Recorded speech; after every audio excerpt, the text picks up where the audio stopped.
Mỗi ngày của em bắt đầu từ rất sớm, khi những giọt sương mai còn đọng trên lá.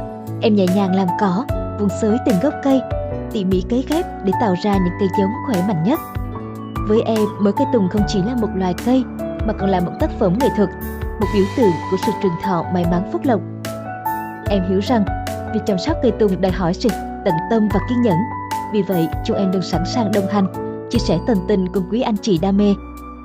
Và hiện nay, vườn em có hơn 10 giống tùng vàng, giống mới được ưa chuộng nhất hiện nay.